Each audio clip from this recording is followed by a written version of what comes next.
Hello, everyone. Welcome to the Vertical Reach podcast. This is where storytelling meets strategy. I'm Pauline Gray, and each week I sit down with the creators, innovators, and voices shaping the world of vertical storytelling. Let's tell stories that connect. Hello, everyone, and welcome to another edition of the Vertical Reach podcast. As you all know, the vertical reach is that moment when you extend upward, physically or professionally or emotionally, to step out, up over the playpen or the fence of your comfort zone to meet what exists above where you are right now, when staying at the same level is no longer enough, no longer reflects where you want to be, and definitely no longer reflects the future for you. The vertical reach is that act of rising to meet what's higher, whether it's your body, your work, or your ambition. The vertical reach, it's a podcast about people who didn't just pivot careers, they changed altitude altogether. This season focuses on filmmakers and creators entering the vertical microdrama space. This tends to be as part of a larger integration or reinvention of themselves. Our goal here is to document real-time transitions in the moment, in the trenches, day-to-day impressions and experiences, not to have some sort of polished hindsight. And today in the guest we have actor and multi-hyphenate, and one of his hyphens is going to surprise you all, Kyle Maddox. Kyle had a very unique transition, very unique vertical reach. He's a former police officer turned actor, writer, and police technical advisor. He's been acting in vertical since 2022. Some of his credits include Mr. Thompson, You Found the Wrong Girl, The Duke's Obsession, My Mob Lover's Torture, Deadly Vows, and My Double Life as CEO's Wife. That was his most recent release on Honey Reels. And so, Kyle, I'm going to have you jump in here and find out why I pulled you over. Yeah, thank you. I'm glad to be here. I love that. That's great phrasing. Basically, my name's Kyle Maddox. I've been in the vertical space since 2022, but I've taken breaks here and there. It's kind of been, off and on as most things entertainment wise are. But yeah, it's been really obviously picking up a lot over the last year or so. So it's been kind of crazy. I've just kind of came back from a bit of a break and it's like full speed ahead now. So it's kind of a fresh start, I guess, in verticals for me. I'm curious, tell us those moments when you realize that sort of the horizontal growth you're experiencing in the police force, in law enforcement, had kind of capped out, and you decided, I wouldn't really say necessarily reach higher, but more like reach different in your case. Yeah, so it's kind of a crazy, Hollywood story, I guess. But I was actually on shift as a police officer. I was working in southern Utah, but I was a sheriff's deputy. I was on shift one night, and my sergeant's cousin was directing a feature film in the city that I worked in. And so he hit us up on our laptop, IM chat, and he's like, "Hey, does anybody want to be in a movie tonight?" And I was like, "Yeah, sure, that sounds awesome." So I volunteered, and yeah, I went. Me and a buddy of mine that was also on my shift, we went to this bar, and they needed us to arrest their actors because they wanted it to look real. So we actually put them in like a real police car, real handcuffs. Everything was totally legit. 100% real. And we did a scene. All right, it was one scene, but we did like a few different coverages of it. But it's probably an hour and a half, 2 hours. I was at this bar just in my uniform, literally on shift. I told dispatch, I was like, "Hey, I'm going to be busy for a couple hours. Don't ask why, but like if someone's dying, let me know. But like otherwise, I'm going to be busy." And so I just did that. But it was such a good experience. I had such a blast working with the directors, working with the actors too. And it really just kind of, that was the main moment for me that kickstarted my, I guess, next chapter of my life. Because 6 months later, I was in LA pursuing acting. So it was kind of a fast moving process after that. But I'd always kind of been interested in it as a kid. But that was what really kind of spiraled me to take action and do it. Wow. I had in my head a whole other narrative. 'Cause I'm a writer, of course. So of course, it had some other story in my head. The idea that you were actually on shift. And so it's that thing you say, I'm not really a cop, but I play one in Hollywood. So you were playing a cop as you were a cop. Yeah, exactly. I was, it was legit, 100%. So take me to that day, I guess what? November 2025, maybe? Oh, well, this was actually in 2019 that Okay, happened. that's right. Okay. Yeah, yeah, November 2019, pandemic hadn't happened yet. yep. There's some people coughing in China, but we didn't know anything. And so you came here. Do you come here, thinking I'm gonna get part-time work in the LAPD? I don't know how this works to kind of carry me through as I transition, or what was that little November 2019 month? Tell me Yeah, about so that.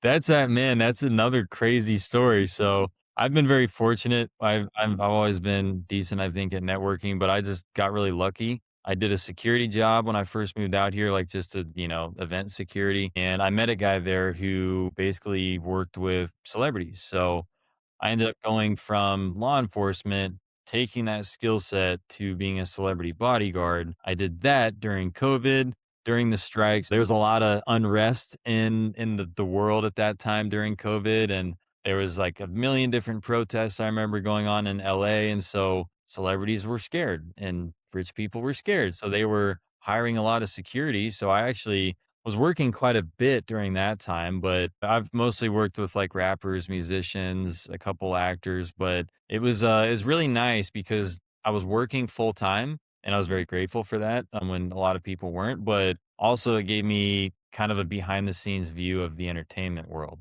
So as And you, someone you who's stayed, just and you stayed. to it. Yeah, so as someone who's just stepping into it, I could totally see that like what they went through on their day to day, what their meetings were like, where they would go for like a press tour, an event or a concert or a music video, whatever it was. So it was really cool for me to just see that. It made it seem reachable, just having it, experiencing it through them, being there with them. It was cool to be able to be like, okay, this is possible. They're essentially just a normal person like me. They've, had a couple lucky breaks here and there maybe or whatever, but it's very cool to see like, oh yeah, if I apply myself and stay in it long enough and work at it, you can kind of put yourself in a same position to be successful. That's amazing because I have to say too, I found that often it's the people who fall into the film industry who thrive in a way that people who mentally and emotionally, I mean, Mhm. not just financially, but mentally and emotionally, they have this sort of the stable infrastructure in their spirit to where they sort of the emotional roller coaster doesn't impact them in that way. I found that consistently that people who came from something else, like if they were like maybe, I know one person, for example, who she was a doctor Wow. and then she got a job as the medical consultant Mm, on a medical drama. mhm. And so her clarity in navigating that space was so different because, Yeah. as you know, in the film industry, when you say, we're not saving lives for people, she knew she was not saving lives. you know? Yeah. Literally, yeah.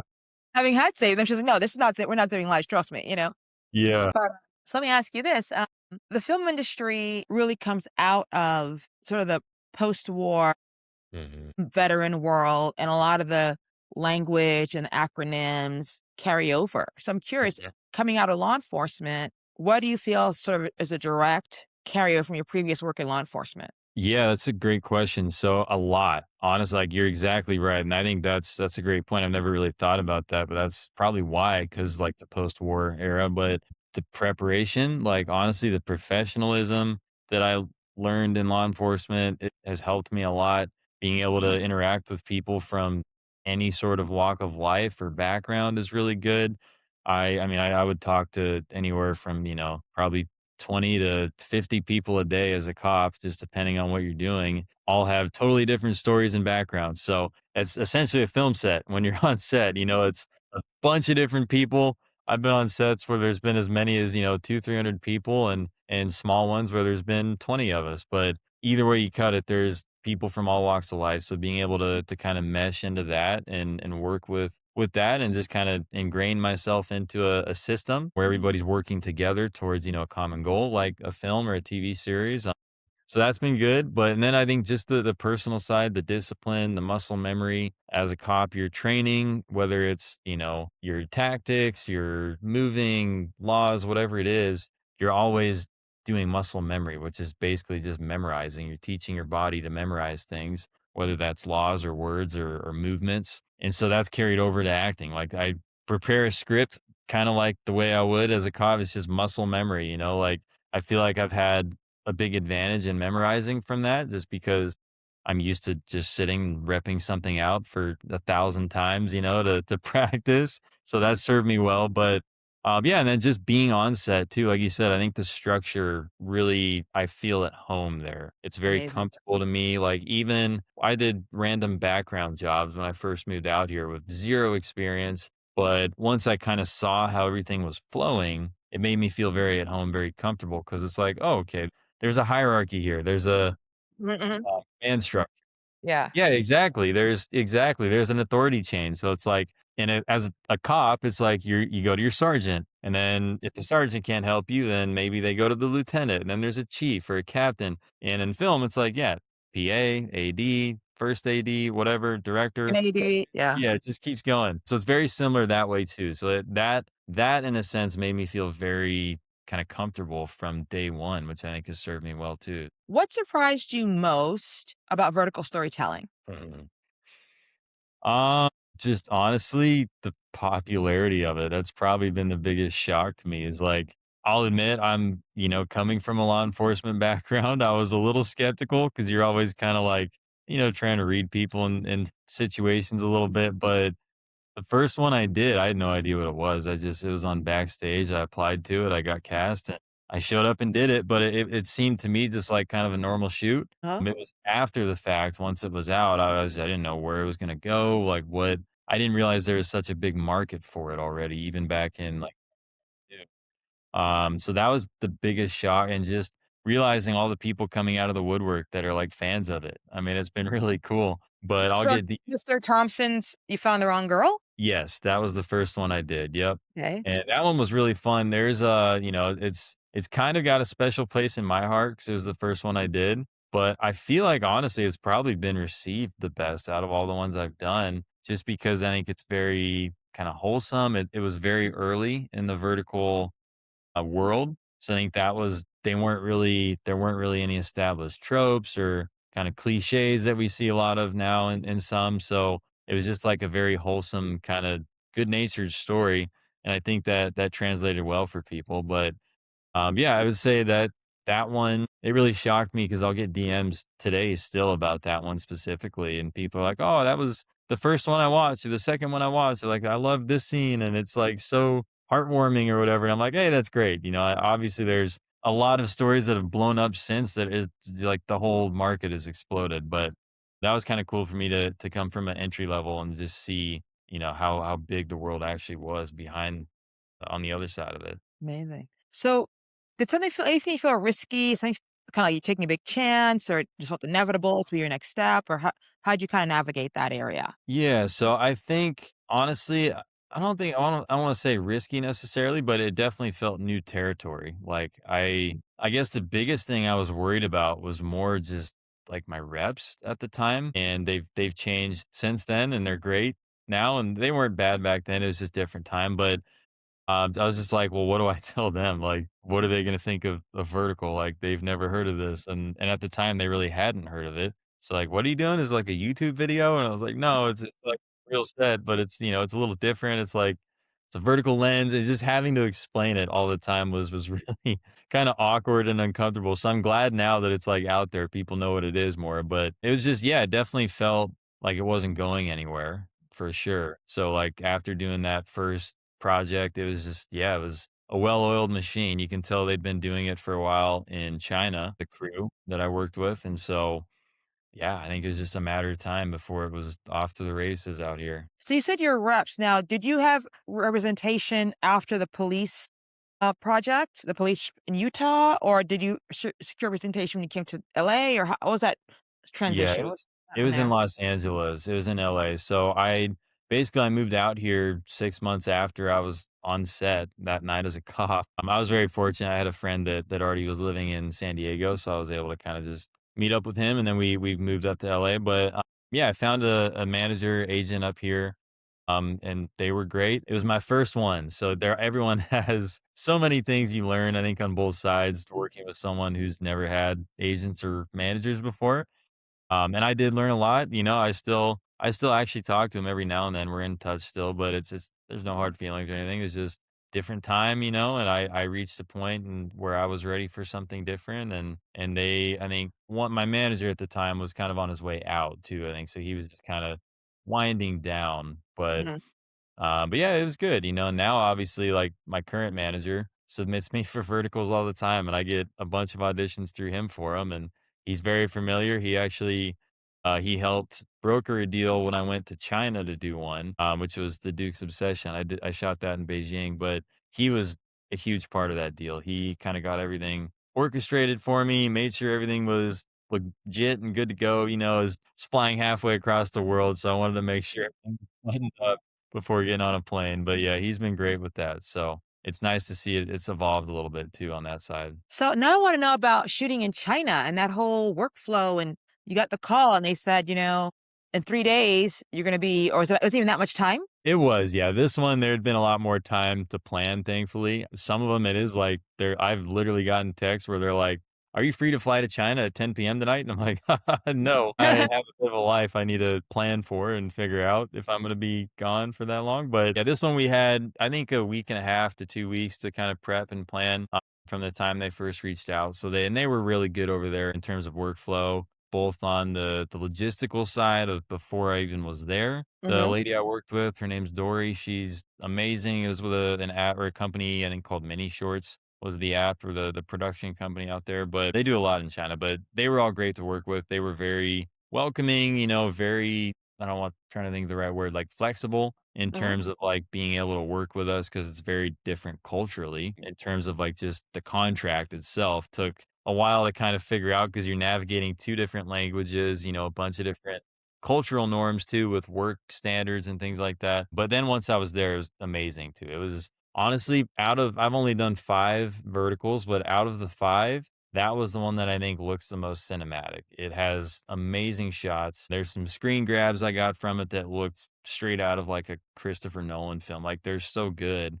But that's because their crew's been working together for, decades over there. So, But yeah, and that's the Duke's exactly. obsession? What was that? And that's the Duke's obsession. Yes. Yep. Okay, amazing. So let me ask you this. In a world in which horizontal growth is like more activity, but the same ceiling, whereas a vertical reach is fewer moves, higher leverage, how do you define success differently now? I would say now it's just kind of realizing, like you were saying, it's not necessarily a bunch of activity or like smoke and mirrors kind of thing. It's just like being really targeted with the moves you're doing. And that's one thing my manager's currently been really good with me about is we're figuring out what those moves are and what would make the most sense. For me personally, with my background, I want to get into more consulting on verticals as well for like police consulting, military scenes, police scenes, jail scenes, court scenes, anything where my background could offer benefit to the production. I'm trying to really get into more of that. I've done it outside of verticals, but it's been kind of difficult to try and convince, some people in the vertical industry that that's a thing that could give them benefit because they don't have them now and they don't really see the need for it. But I've been working to try and get that going a little bit. I'm still auditioning, still doing stuff for like the male lead roles, but it's also just I guess being more targeted in that way. Like I had kind of an interesting experience because I came in when it was first here verticals Yeah. 2022. I took a bit of time off from like 2023 into almost early 2025. And now I'm back, but it's like the industry is totally different in verticals now. There's like 1,000 different apps out. It was like Drama Box and Real Short when I started. That was pretty much I knew. Now there's a million different ones. And obviously the competition is a lot stiffer now. There's a lot more people doing it. And yeah, so it's been interesting. But I think just being more targeted that way and being more selective of the roles that I'm even auditioning for or going out for, I think that's going to help me get to that next spot.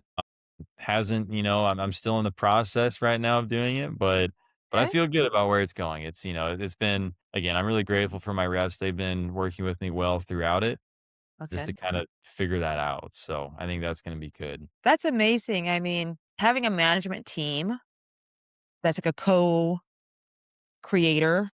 creative partner, sharing and honing a vision for your future. Mhm. That's really, I think now kind of a fading art in the industry.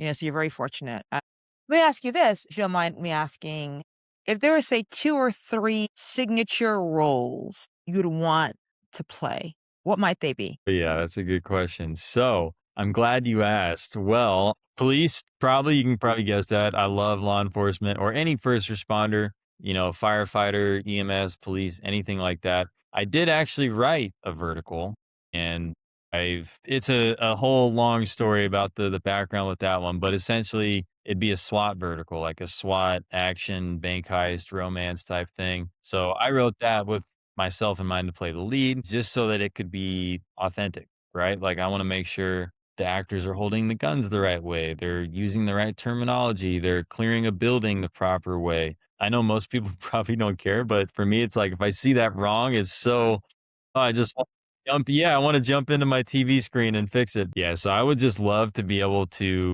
keep it authentic, keep it as realistic as it could be, while also, keeping it true to whatever, vertical story it is. But just to be able to show the actors how to hold the guns the right way, how to say certain things, how to move through rooms if you're like clearing a building or something like that. Just all those little details that are handcuffing, things like that that are often overlooked. I would love to be able to play that role myself, and also just to be able to be a resource for the other people on set, to the other actors. But definitely that one. So like police role. I would love to do a sports vertical. I have a big sports background myself. Baseball, football, basketball are the sports I mainly grew up playing. So I would love to do a vertical where I get to use that. I have not been able to do that yet, so I would love to do that. I always see people, yeah, like I always see people filming them and like posting about it. I'm like, dang, that'd be so awesome. So definitely some sort of athlete or athletic role where I can play sports on camera would be amazing. And honestly, I want to do a rom-com too. I think that'd be so cool. Like I would love to see like a rom-com vertical come out or something, but I grew up loving rom-coms, like any type, the raunchy ones, the wholesome ones, the like kind of sappy ones, and then just like the feel good ones. Like I like all of it. So I would love to be able to offer my services in that capacity as well. So I could see you playing a police officer who falls in love in a rom-com There you go. or a baseball player like in a Bull Durham. Okay. Yeah, that's a great film. I'd like that. Yeah, like a Bull Durham. Okay, okay. That Let's percolate. Let's percolate. yeah. So that leads me to my next question. Kyle, what is your next swipe up? There's a few that I have in mind, but I would love the 2 biggest ones. I would love to get that SWAT vertical I wrote developed and shot. I feel so strongly that the police genre is something that's untapped in verticals. It has yet to really been done, and I think that once it's done, and if it's done properly, it's gonna just explode and be a whole new genre, and I know this story could really do that, so I would love to get that developed and shot. The other one I would say is I would love to just get involved as a tech advisor on some of these vertical productions. Like, I won't name names, but I can tell you, like, I see so many posters on Instagram and screenshots of people fingers and triggers while they're pointing guns in the air and like just stuff that makes me cringe so hard. And I'm like, no, or like I actually on my TikTok, I started like reviewing tactics in verticals of like police tactics, and they're kind of funny. They're not really intended for anything, but just so that like, because most people don't have any idea like how, oh, that's not how you handcuff, or that's not how you would shoot a gun or do this. And so it's like I would love to be the one to help productions get it right. Like I'm pretty cheap, relatively speaking. Like compared to what some people charge, I'm definitely affordable, but I would love to And get you're an involved. expert. Yeah, exactly. I've done it. So I'd love to get involved with that too in the vertical side, and get my name out there, and get on the set and work with some people and help with that. So So, Kyle, I have one last question, which I ask all my guests, but I suspect you may be the most accurate, precise responder. We're now in a place I have found, whether as a nation or as Los Angeles or generally just humanity, where people want to make major changes. Everyone I know is deeply reassessing where they're at and where they want to go. And if they want to go to the same place they started aiming towards in the past. So I've discovered that when people talk about comfort zones and stepping outside of their comfort zone, per se, I find that all too often they themselves are okay with having their dream outside of their comfort zone. They're really concerned about is whether or not people around them are comfortable with them not being in the zone that they feel comfortable seeing that person in. And so for those people who may have that fear of, what will my family, spouse, partner, whomever, sort of life reviewer, life assessor externally can respond to my change, how would you encourage them to move forward? Yeah, that's a great question. I would say I agree with you, by the way. I think that's exactly it. It's more people, they're worried about like society more than themselves in terms of that. But honestly, I would recommend to anybody, just within reason, obviously, like depending on what your goal is, but just do it. Like just give it a try. You can always, for the most part, come back to where you were if it doesn't work out, but just do it. Like I got into acting with the mindset of, well, I'll try it for a few years, and if it doesn't work out, I can always go be a cop again. And here we are almost 8 years later, and or no, almost 9 years later, and I'm not going back to being a cop. Like I'm so happy and involved in this entertainment and the stuff I'm doing now. It's not even an option for me. So it's like I wouldn't even consider that now. But my point being, yeah, just do it. You can figure it out. Like it seems intimidating, and it is. And believe me, moving to LA with no plan is, I wouldn't recommend that necessarily, but I figured it out. I've made a home for myself here. I've made some really great connections, and I've been able to do a lot of amazing, really cool opportunities that I would not have even had a chance to know existed if I hadn't made that choice first blindly to move out here to LA. So, I mean, I have those moments all the time still where it's like, whether it's when I was a bodyguard, or or if I'm on set, or if I'm, doing something or meeting someone in the entertainment world out here, it's like, wow, like if I was a cop, I would not be here. I wouldn't even be close to this. So it's like just redefining success like that too, is like just being, for me, it's to be able to be out here and experience these really cool, unique experiences that you don't get to do in any other line of work